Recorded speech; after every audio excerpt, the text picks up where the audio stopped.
কোনো documentary evidence Partha চট্টোপাধ্যায়ের বিরুদ্ধে নেই যে পার্থ চট্টোপাধ্যায়ের বিরুদ্ধে যা যা সেকশনে চার্জ গঠনের জন্য বলা হলো।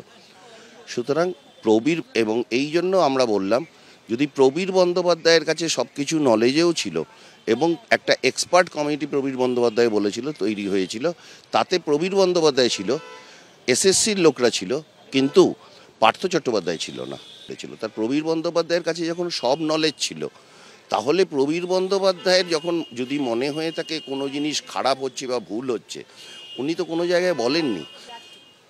এই জন্য প্রবীর বন্দ্যোপাধ্যায়কে এই কেসের নলেজে আসার জন্য, ওর কাছে নলেজ থাকার জন্য, যেটা ওর স্টেটমেন্ট থেকে পাওয়া যাচ্ছে, এই কেসের অ্যাকিউজড হওয়া দরকার। সমস্তটাই হচ্ছে ফেক, একটা হাইপোথেটিক্যাল একটা অ্যালিগেশন নিয়ে আসা হয়েছে, যার সপক্ষে কোনো কিছু বলা নেই।